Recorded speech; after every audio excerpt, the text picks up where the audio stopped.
What's going on? This is Power Ground Boxing, where we're dedicated to the great sport of boxing. I need you to subscribe right now for another jab of boxing news from around the world, commentary, and entertainment. And my focus on this channel and during this show is to honor those of the past and the present who have made a positive contribution to this great sport of boxing. This is Quick Jab, and right now we're going to be talking about Jermell Iron Man Charlo. Oh my gosh, man. It's crazy, man. Listen, I just saw an interview with Jermell Charlo today.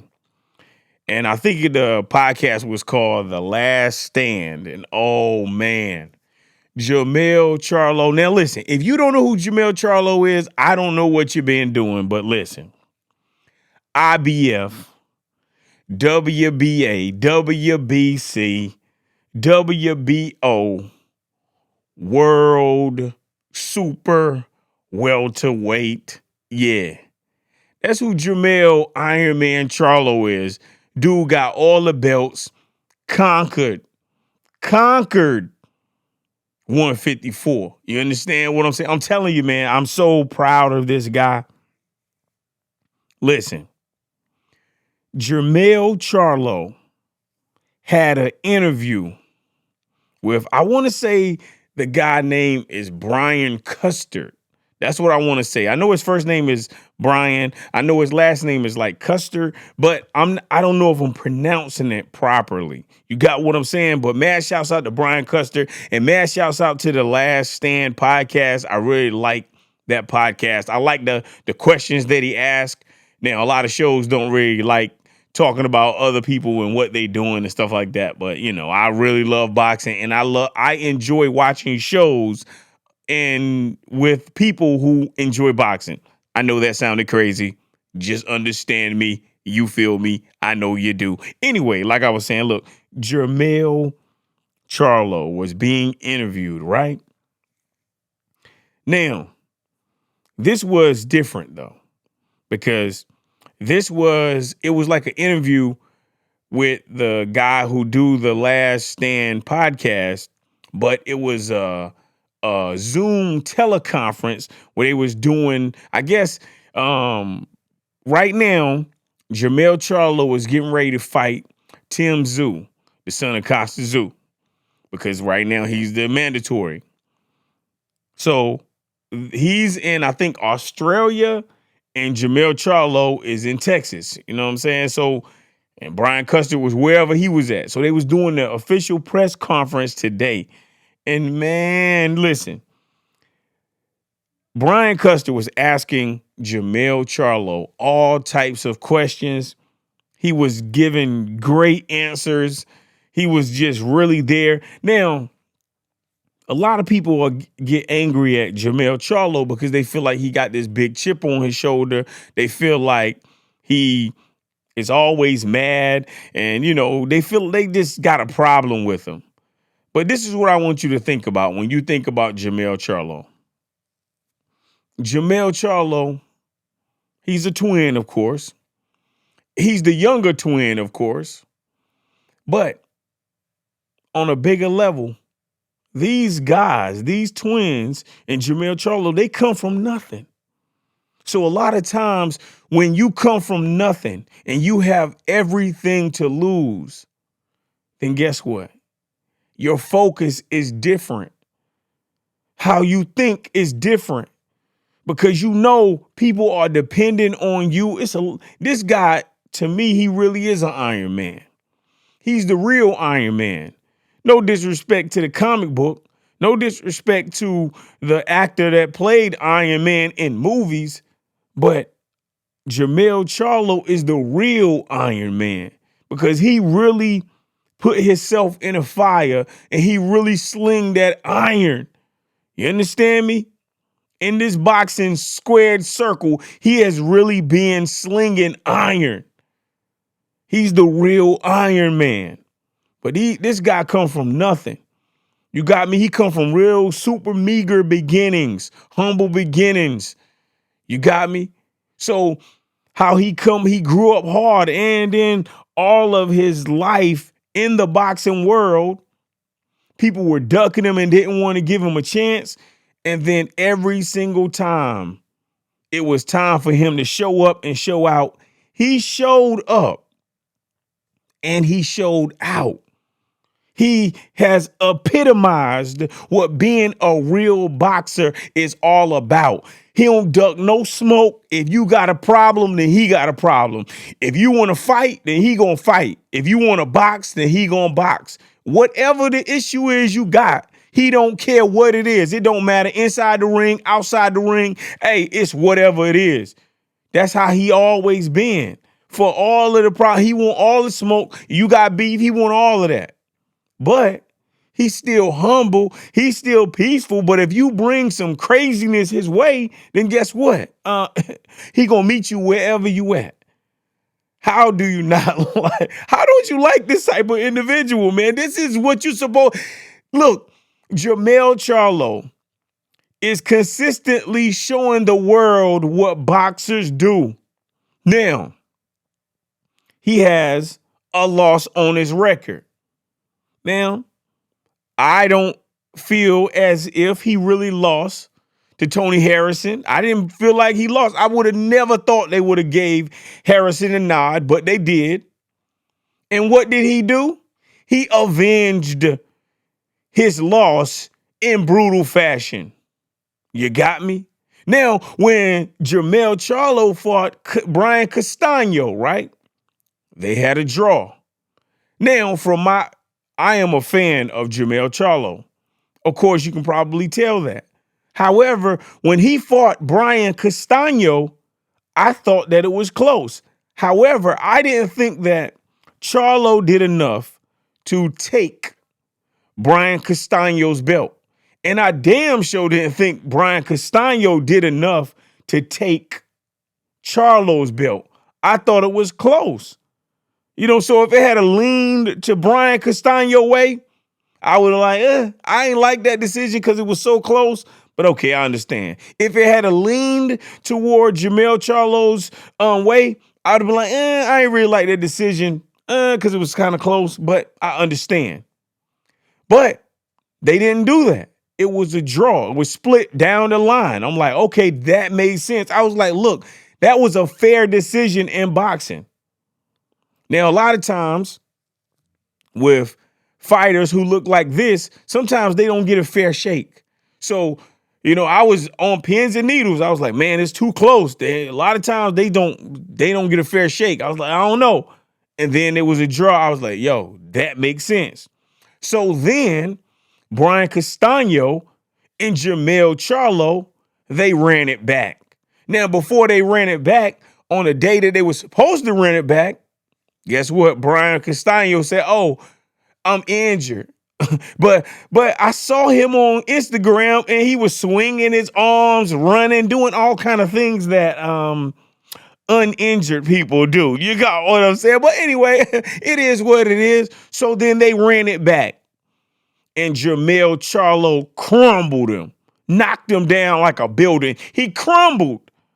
Jermell Charlo disintegrated Brian Castano. You got what I'm saying? Every time Jermell Charlo has put his title on the line, ducking no smoke, saying, look, if you want it, come get it, because I got it. Fuck with me, I got it. You understand? This been his mentality. Everybody think he got this attitude. He don't got an attitude. But he got all the attitude. Do you understand what I'm saying? He's supposed to feel confident. And what really angers me about this old media is that they keep trying to undermine Jermell Charlo. Look, Jermell Charlo has done all the heavy lifting in his division. He did all the heavy lifting in the division. And then he fought Brian Castano and became undisputed. He became undisputed, made history. And then boxing pundits and some individuals in media and all of these fake boxing fans, they start trying to undermine the accomplishments of what Jermell Charlo accomplished. How dare a non-boxing fan, peasant-minded individual speak in a negative manner against the undisputed? There ain't no dispute. Jermell Charlo has dominated. He's been dominant in his reign. Why are you hating? And why don't you have him on your pound for pound? It's so much disrespect because these pound for pound lists, this is what I'm starting to see. It's not really a pound for pound list. It's really a hope list. It's really a wish list. Oh, these are the people that I hoped were number one or number two or number three, etc. Because some of the individuals on these pound for pound lists, they don't be pound for pound nothing. They don't got pound for pound integrity. If you are a cheater, if you got hit with performance enhancements, why you on a pound for pound list? That's all I'm saying. But anyway, there ain't no shot at nobody, but it just be killing me how people keep talking about cheaters and talk about people who did the thing dirty. You play the game wrong. You played the game dirty.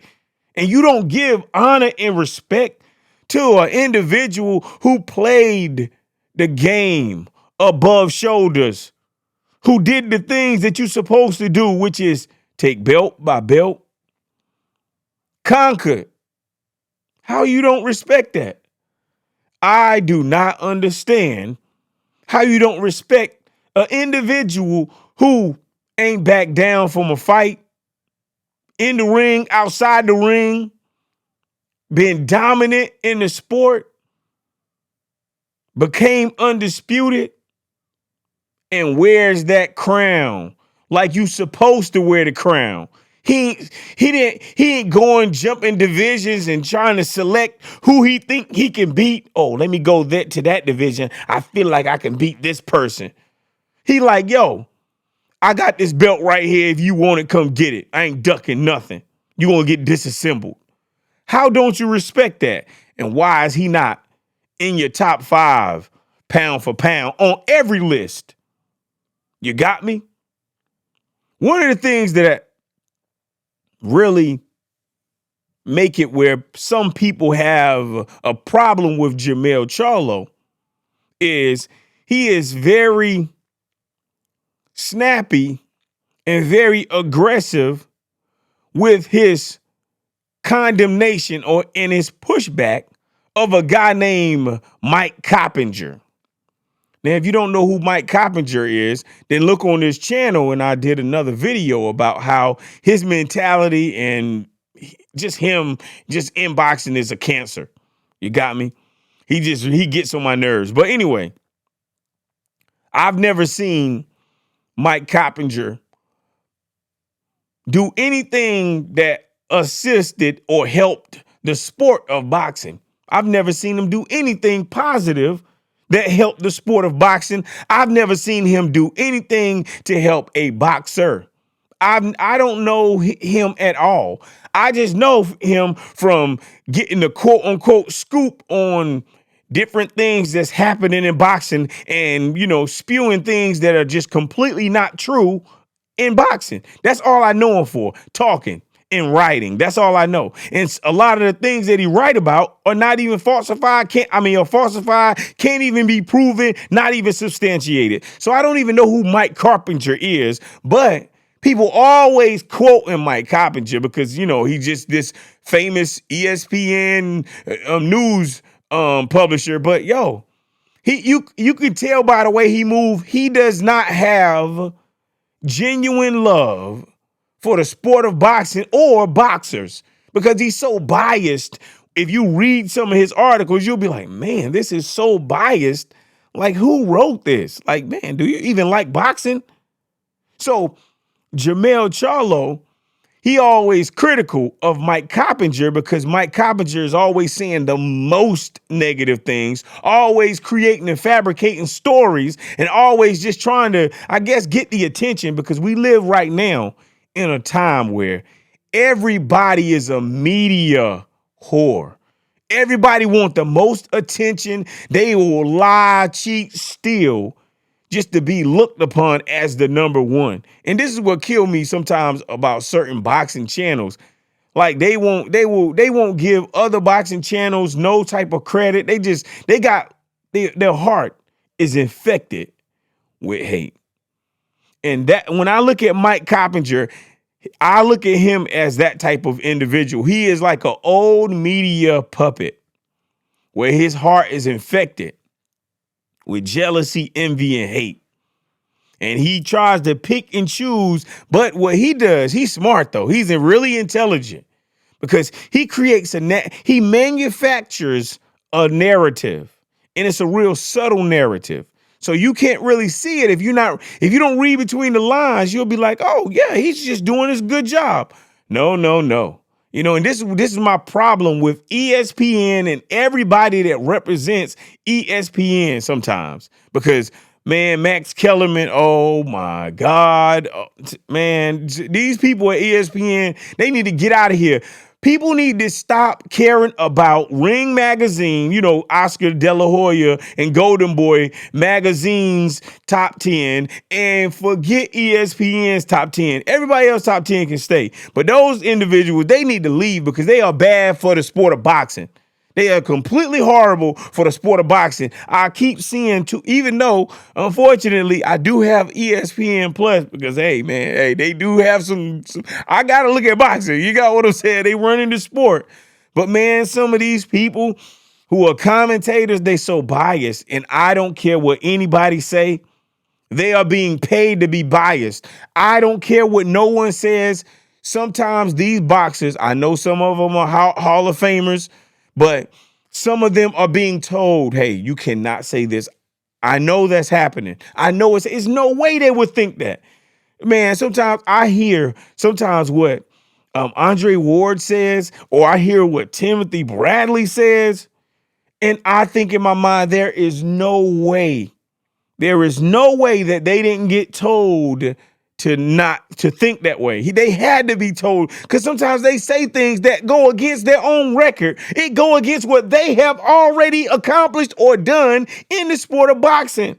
Sometimes it's like, I'll be like, what? I cannot believe it. So I'm sorry. I got on a soapbox, you know what I'm saying? But sometimes, like I said, man, sometimes I think people get infected by envy and jealousy and just, I don't know, man. It's some corruption going on. I don't know what's going on, man. But it be making me so mad because sometimes, like I said, people be saying stuff that go against everything that they did. And I'm like, yo, why are you saying that, man? I can't believe you saying that. Why are you saying this, man? So anyway, but Jermell Charlo let me get back on focus. You know what I'm saying? But anyway, Jermell Charlo has represented the sport of boxing in a phenomenal way. He has done what all true champions do, which is put his title on the line, put his money where his mouth is, and then back it up. When he got the loss, he avenged the loss. And when he got the draw with Brian Castano, he said, look, maybe I ain't do my best during this. Let's run it back. Let's run it back immediately. And everybody was trying not to run it back, and he wanted to run it back. And when he ran it back, he crumbled. Brian Castano. You understand what I'm saying? Now, I'm just talking about the recent Jermell Charlo. But listen, if you look at him from when you didn't even know him, you know what I'm saying? Like when I saw him building up the ranks. I'm talking about when he didn't have, you know what I'm saying, a lot of hair on his head. You got what I'm saying? Like he just constantly built up his reputation. That's what he did. To me, Jermell Charlo should have the chip that he has on his shoulder. He should be defensive because you are trying to take what he got. He has pride, and your false narratives and your horrible reporting tries to damage his pride. So guess what? He should fight back against that. When you try to say that he not number one pound for pound, or he not in the top 5 pound for pound in his weight class, or not on your pound for pound list when he's undisputed and did all the great, successful, historical things, guess what? He should have a chip on his shoulder. And then when he gets in that ring, he should be knocking them down. He should be very angry about that. So I think, it's my humble opinion, that he represents the sport how you're supposed to represent the sport. And let me say this. You're not a person that can tell people how to react to things and how to interact and how to be themselves. So if he is what you calling bragging because he talking about a Lamborghini, or if he going taking his family to Florida and they just enjoying their life, that's what he's supposed to do as a millionaire. That's what he's supposed to do as an individual who made an honest living by throwing that iron. You got what I'm saying? So he doing what you supposed to do as a champion. He is enjoying the fruits of his labor, but when it's time to work, who is outworking him? That's the reason why he made history in the first place. So it makes me angry. It really makes me angry that people consistently try to undermine his contributions to this great sport of boxing. You cannot undermine the underminable opposite world. I know you don't understand what I mean, so let me give you this. When sometimes people will say you did something good, right? But they really mean you did something bad. So that's opposite world. So you may say, oh, good looking. But it's because somebody didn't do something that they were supposed to do. So that's opposite world. I'm just trying to put you down on the slang. You understand what I'm saying? But like I said, he make it undeniable. But these people try to treat it like it's deniable opposite world. You get that? But anyway, like I said, man, Jermell Charlo has done an excellent job of showing the world how to be a champion and how to be undisputed. Because there ain't too many undisputeds right now. It's a lot of people talking, but it's not a lot of undisputeds. Everybody want to say, oh, yeah, I cracked this person, or I did that, and oh, I can do that, and oh, I'm willing to step on this person. But guess what? If you ain't undisputed in the weight division that you talking about, then I don't want to hear you talking about what you can do to somebody else in another weight division. Conquer the weight division that you in, and then go up and then conquer again and then talk. The only way you have enough credit to talk, I'm going to give you this example right here. You got Terrence Crawford, right? Terrence Crawford was undisputed, right? He earned the right to talk in the division that he was undisputed in. Now he moved up to 147. He got the WBO title, right? He ain't undisputed in 147. So if he want to talk undisputed, then guess what? He need to talk about it at 140, because that's what he got it at. Oh, I destroy everybody at 140. Yeah, I got that. You got what I'm saying? See, when you the king with the crown, then you can say everything that you need to say. But if you only got a fourth of the crown, you got what I'm saying? Somebody got 3/4 of the crown. You got 1/4 of the crown. I'm just saying, can't nobody be talking like they undisputed at 147. That's a small example. Devin Haney, he at 130, right? He got all them belts, right? He made history too, right? So now guess what? He can call all the shots. He can say everything that he want to say, because guess what? He got all the straps. When it's strap season and you got all the straps, guess what? You can talk that undisputed talk. But Devin Haney can't be at 130 and he undisputed and be talking about people at 140. I hope you understand what I'm saying. My sentences may not be perfect. I may have said something wrong, but you understanding the message that I'm trying to deliver to you. I respect these champions. The ones that I've already named and the ones that I have named have been Devin Haney. I respect that guy. Jermell Charlo, respect that guy. Terrence Crawford, respect that guy. because they put that work in. But I'm just trying to give you an example of, hey, when you get when you undisputed at that weight division, and guess what? You can talk that talk. You got me? But until you get undisputed, hey, man, let those fists do the talking, man. Just keep letting them stack up and knocking them down. You got what I'm saying? Let the competition come and you got to knock the competition down. That's how it's supposed to be. I hope you feeling that right there. But look, man, shouts out to Jermell Charlo. I think he represents the sport in a phenomenal fashion. You understand what I'm saying? I think he reps. I think he put it down for boxing at 154 for real, man. I really believe that, nobody's going to, you're not going to be able to change my mind, man. I'm telling you, the dude is really, hey, it's a different animal in his division right now. You can't just be in that division, man. There's some killers out there. You know what I'm saying? It's real. Oh, it's some dudes who putting that work in for real, man. You can't, it's undeniable. Now, listen, just because you are not getting told about a champion at 154 or whatever, 147, whatever, does not mean that he trash. You know what I'm saying? You don't mean he trash. Just look at Sandor Martin when he just fought Teofimo Lopez.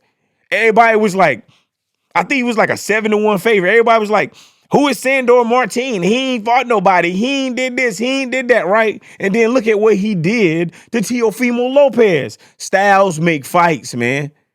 Styles make fights. That's just how it works, man. You got to be stylistically matched up with a proper dancing partner. Because Teofimo was missing all night. I don't think that he landed anything definitive. I don't think, when I looked at this match over again, I'm like, yo, how, Sway? How, Sway? What did they do? But my point is, just because somebody didn't promote and market a fighter to you does not mean that fighter is trash or a tomato can or a bum. Some of the people who act like they like boxing be calling real fighters bums. Look, man, these guys go through hundreds and hundreds and hundreds and hundreds, some thousands of opponents before they become who they are. So don't undermine every time these people walk into that square circle, even people who really be sparring in 2022, when they walk through that square circle, guess what? They putting their life on the line every single time. Every time. If you sparring, you can die. You got what I'm saying? So in these actual matches, you can die. Now, a lot of times when you're sparring, you're not supposed to be going hard. You're supposed to be working on what you trained on. You know what I'm saying? But sometimes, you got that aggression and you got to get it out of there. You got what I'm saying? So a lot of times when you sparring on Tuesdays and Thursdays at our gym, then you're going to get that work in. You got what I'm saying? You're going to get that stress off you. You got me? But like I said, man, a lot of people be disrespecting the sport of boxing. You got to carry this sport. It's not like we're a big family. You know what I'm saying? We're not like a big family. We are a small family. And then we are a small, divided family. People in boxing don't be getting along with each other because the sport of boxing is just like the boxer himself or herself. It is very exclusive. It's very selfish because boxing is a one-man, one-woman sport. Unfortunately, that's how it is. So the community is just like that. It's so divided because it gotta just be about itself. That's just how it is sometimes. But look, I just went on a tangent, but I had to just get on talking about Jermell Charlo. Man, shouts out to Jermell Charlo. Keep being an excellent example of the world's greatest. You understand what I'm saying? Goodness gracious. I don't care, man. I'm telling you, man. This is Power Grind Boxing courtesy of Power Grind Sports. This is Quick Jab. Please leave in the comments if you like what I'm talking about. If you don't like it, I want to hear that too. We talk about the biggest names in sports and entertainment. Look, I'm going to talk to you later. Peace, y'all. Stay on the grind.